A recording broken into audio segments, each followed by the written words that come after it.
शाळेत आपण जे नवीन वर्ष सुरू व्हायचं आणि शाळेत प्रत्येक मुलाला विचारलं जायचं की तुला काय व्हायचंय, तर मला लहानपणी 7वी-8वीला मनामध्ये एक बीज पेरलं गेलं होतं की आपल्याला कलेक्टर व्हायचंय.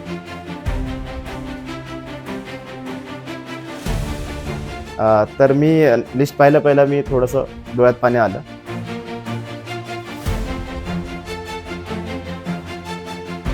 या एक्झामकडे येताना फक्त इकडे काहीतरी फार लाल दिव्याची गाडी किंवा तसल्या काही गोष्टी मिळतात म्हणून इकडे येण्याचा अप्रोच थोडा चुकीचा आहे.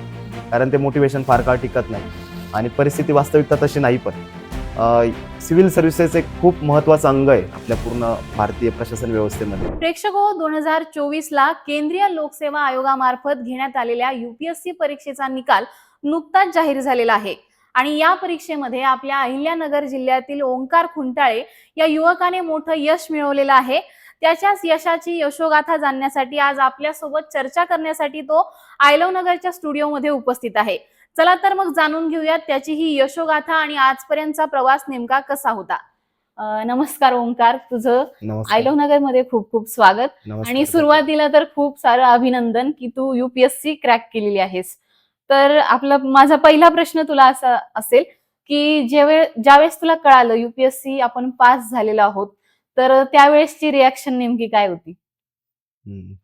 निश्चितच माझी जर्नी थोडीशी खूप मोठी जर्नी झालेली आहे.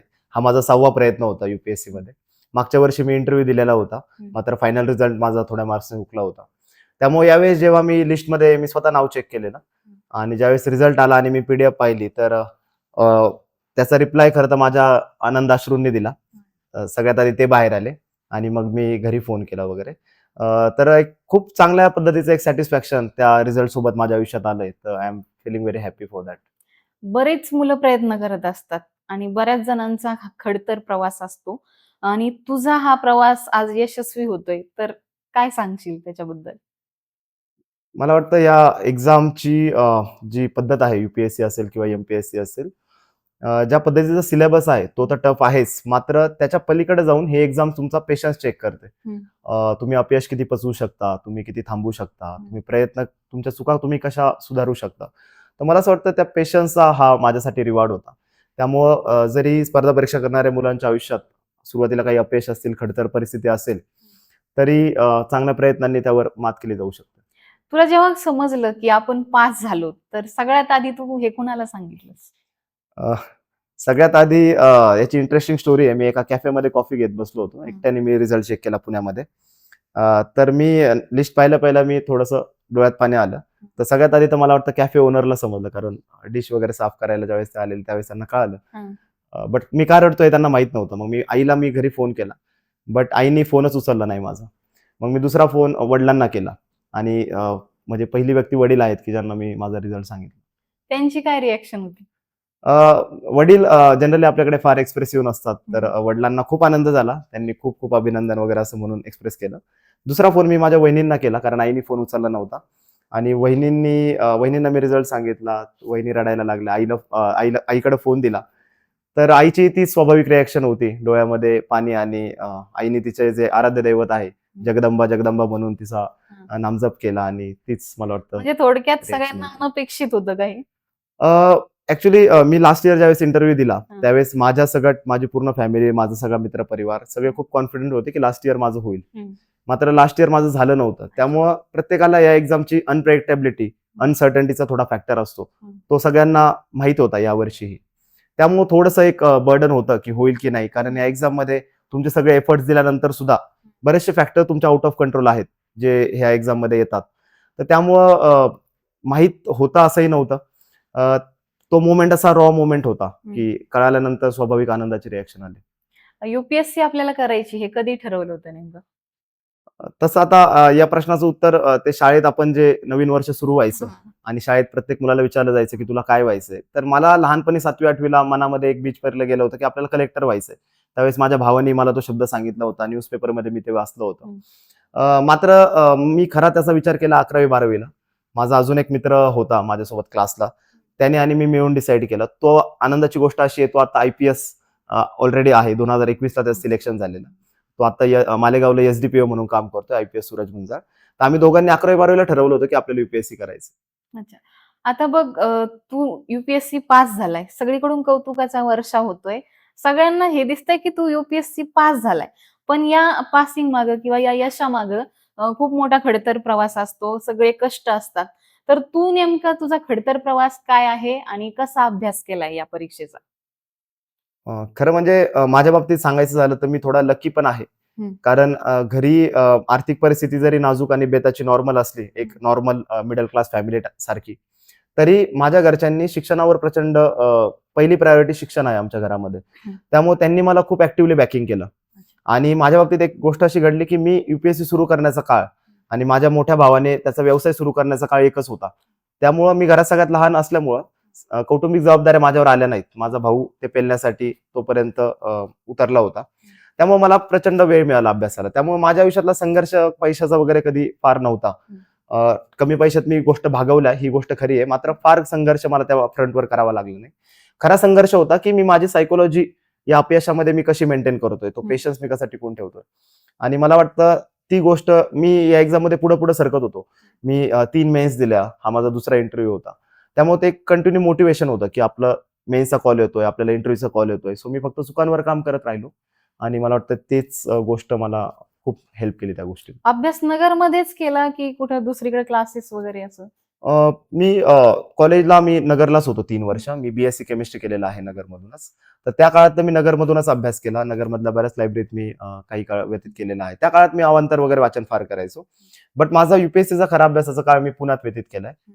कॉलेज झाल्यानंतर मी पुण्याला गेलो आणि बराचसा काळ मी तिकडेच अभ्यास केलेला आहे. अच्छा. आता या यशाचं श्रेय नेमकं कोणाला देशील? अ, या यशाचं श्रेय म्हणजे मला असं वाटतं, की पराभवाची जबाबदारी फक्त माझी एकट्याचीच होती आणि ती असलीही पाहिजे कारण हा डिसिजन यूपीएससी करण्याचा माझ्या एकट्याचा होता. घरच्यांनी मला त्याला ऍक्टिव्ह बॅकिंग केलं. मात्र यशाचं जे श्रेय आहे ते सगळ्यांचं आहे.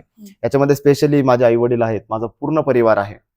माझे सपोर्ट सिस्टीम म्हणून माझे काही रिलेटिव्ह आहेत, माझे मामा आहेत, माझे भाऊजी आहेत, या सगळ्यांनी खूप हेल्प केली. आणि मला निश्चित नामोल्लेख करावा लागेल माझ्या काही मित्रांचा. पुण्यामध्ये आम्ही जे रूममेट्स होतो त्याच्यामध्ये प्रणव म्हस्के आहे, अमित पवार आहे, सुमित देवकर आहे, आमची एक मैत्रीण आहे दिव्या म्हणून आणि माझे सगळे तिथले रूममेट्स रणजित वगैरे या सगळ्यांनी मला खूप मधल्या काळामध्ये ज्यावेळेस माझा मागचा इंटरव्ह्यू चा कॉल आल्यानंतर माझा फायनल रिझल्ट हुकल्यानंतर पुढची प्रिलिम्स 1 महिन्यात होती. तर ह्या लोकांनी मला खूप त्या काळात हेल्प केली बाउन्स बॅक करायला आणि आय थिंक त्या सगळ्यांचं हे सगळं मोठं श्रेय आहे. आता समजा तू युपीएससी पास नसता झाला, तर तुला दुसऱ्या क्षेत्रामध्ये काय व्हायला आवडलं असतं? मी एक कॉलेजच्या काळामध्ये मी वक्तृत्व स्पर्धा वगैरे प्रचंड केल्या होत्या. त्यामुळं मी व्यासपीठावर माझं करिअर कदाचित शोधलं असतं असं मला वाटतं. वेगवेगळ्या भूमिकेमधून. मला कधी नाटक करण्याची संधी मिळाली नाही, तर मला त्याचीही खूप आवड होती. मात्र मी निश्चितच अँकरिंग किंवा एक वक्ता किंवा मग त्यानंतर माहित नाही मला कुठे-कुठे मार्ग ओपन झाले असते, बट त्यामध्ये मला करिअर करायला आवडलं असतं. आता बऱ्याचदा काय होतं, युपीएससी म्हटलं की हार्ड परीक्षा असते आणि हे करता बरेचशी मुलं तो प्रयत्नही सोडून देतात. तुझ्या बाबतीत असं कधी घडलंय का? यार मी इतक्या दिवसापासून प्रयत्न करतोय, पण होत नाहीये, तर मग आता सोडून द्यावं, असा कधी प्रसंग आला का? कधी वाटलं का मनातून की हे सोडून द्यावं? माझ्या बाबतीत थोडी वेगळी गोष्ट अशी होती, की माहीत नाही का, बट माझ्यामध्ये एक दुर्दम्य आशावाद नेहमी मी जिवंत ठेवलेला आहे. ज्यावेळेस माझी प्रिलिम्स पण होत नव्हत्या, त्याही दिवशी मला असं वाटायचं, की ज्या पद्धतीने आपण एक्झामला ओळखलंय आणि ज्या पद्धतीने मी स्वतःला ओळखतो, तर मला वाटायचं यामध्ये काहीतरी मॅच आहे. यूपीएससीमध्ये बऱ्याचशा वेळा गोष्टी जुळून येण्याची गोष्ट असते, की त्या वर्षी परफेक्टली तुमचं सगळं जुळून येतं, तर सिलेक्शन होण्याचा चान्स असतो. तर I was waiting for that chance. बाकी मी फार निराशेत कधी गेलोय असं झालं नाही. ऑफकोर्स मागच्या इंटरव्ह्यूचा रिझल्ट हुकल्यानंतर एक 4-5 दिवस टफ होते माझ्यासाठी. मात्र जसं मी सांगितलं माझ्या सगळ्या मित्रांनी आणि पूर्ण मी लोला कधी जात नाही. मला असं वाटतं की व्हलनरेबल रेंज फार नॅरो आहे. त्यामुळे मी फार लवकर एक्साइटेड होत नाही आणि फार लवकर निराश होत नाही. ती माझी स्ट्रेंथ आहे. त्यामुळे आय थिंक मी सर्व्हाइव्ह करू शकलो. आता युपीएससीचा जर आता काही तरुण आहेत ज्यांना युपीएससी मध्ये इंटरेस्ट आहे, पास व्हायचंय, त्यांनाही अधिकारी व्हायचंय, तर त्यांनी नेमका अभ्यास कसा केला पाहिजे?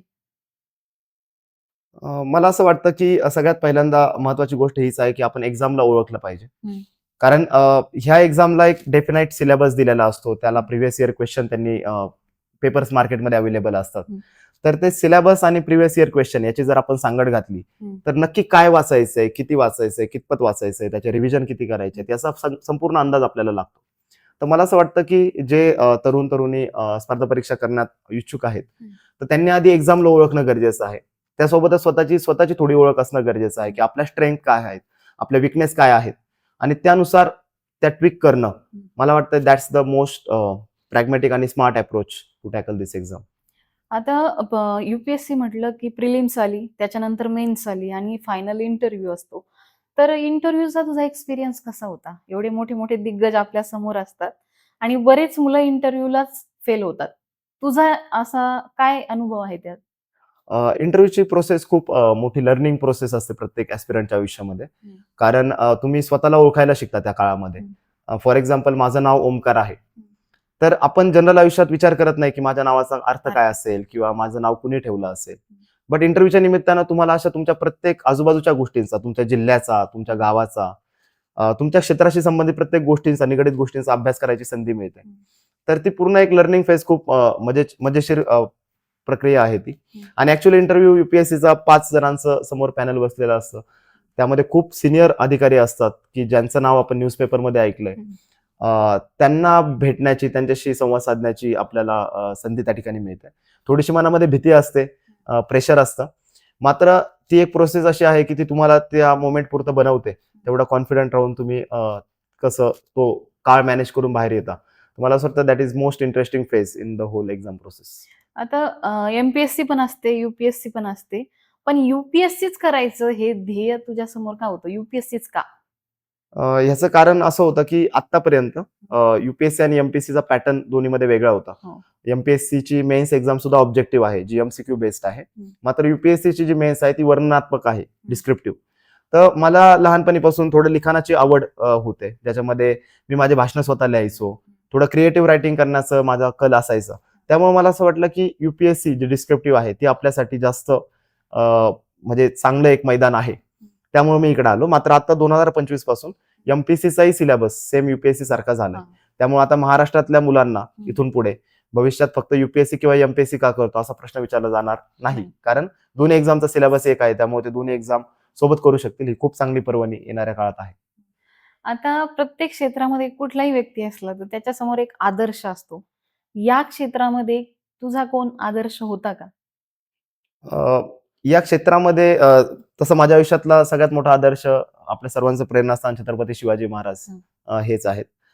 या पर्टिक्युलर क्षेत्रामध्ये खूप चांगली कामं खूप चांगल्या लोकांच्या हातून घडलेली आहेत.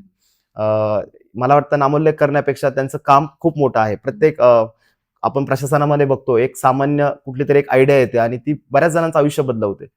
तर मला असं वाटतं मला त्या आयडियाज आदर्श वाटायच्या. मला त्या ideas I used to idealize them. So त्याच गोष्टींनी मला प्रेरित केलेलं.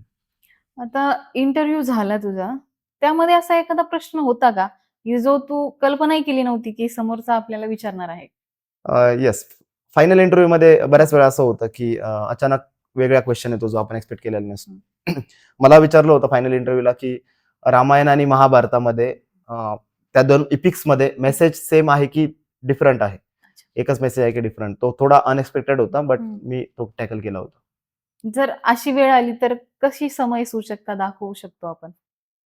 यामध्ये थोडंसं ते तुमची त्या ओरिजिनल थिंकिंग चेक करण्याचा प्रयत्न करत असावेत.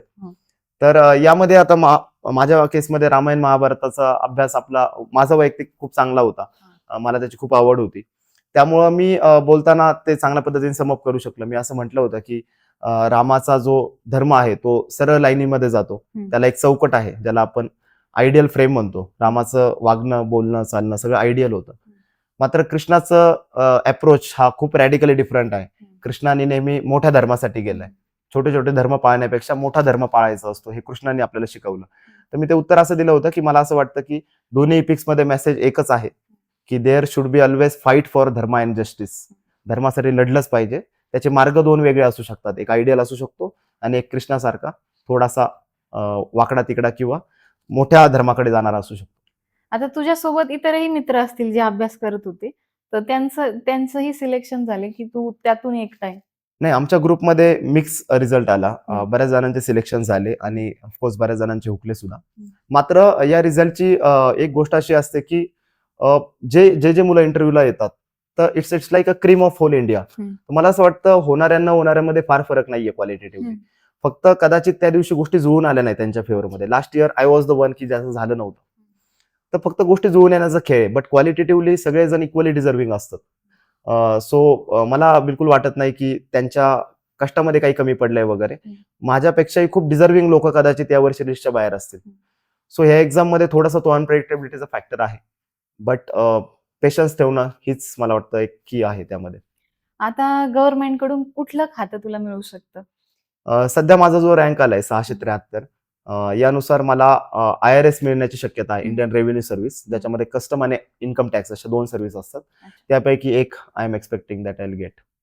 आणि यासाठी जर आता तुला हे तुझ्या अपेक्षेप्रमाणे जर मिळालं सगळं, तर आपल्या जिल्ह्यासाठी काही करण्याची इच्छा आहे का? म्हणजे आय एम नॉट शुअर की एक्झॅक्टली मला जिल्ह्यासाठी काय रोल मिळेल, बट येणाऱ्या काळात ज्या ज्या पदांवर किंवा ज्या ज्या कार्यक्षेत्रामध्ये काम करण्याची संधी मिळेल, फक्त आपल्याच नाही तर ज्या ज्या जिल्ह्यामध्ये ज्या ज्या भागामध्ये भारताच्या मी असेल त्या त्या ठिकाणी सामान्य लोकांचे कामं करण्याचा किंवा सिस्टीम मध्ये मला जी जबाबदारी मिळेल ती प्रामाणिकपणे पार पाडण्याचा माझा निश्चित प्रयत्न असेल. आता बऱ्याचदा मुलं अपयशाने पण खचून जातात या UPSC मध्ये. तर आता तुझ्यासारख्या अनेक तरुणांना इच्छा असेल की आपण कोणीतरी एक गाईड घेत असतो आपण. आता तू पास झालाय तर 2 मुलं तुझा आदर्श घेत असतील. तर या इंडस्ट्रीमध्ये येणाऱ्या मुलांना तू काय सांगशील? UPSC मध्ये येऊ पाहणाऱ्या मुलांना तू काय सांगशील? त्यांनी कसा अभ्यास केला पाहिजे आणि कशी जिद्द ठेवली पाहिजे? मला सगळ्यांना एकच सांगायचंय की या एक्झाम कडे येताना फक्त इकडे काहीतरी फार लालदेवाची गाडी किंवा तसल्या काही गोष्टी मिळतात म्हणून इकडे येण्याचा अप्रोच थोडा चुकीचा आहे. कारण ते मोटिवेशन फार काळ टिकत नाही आणि परिस्थिती वास्तविकता तशी नाही. पण सिव्हिल सर्व्हिसेस एक खूप महत्वाचं अंग आहे आपल्या पूर्ण भारतीय प्रशासन व्यवस्थेमध्ये.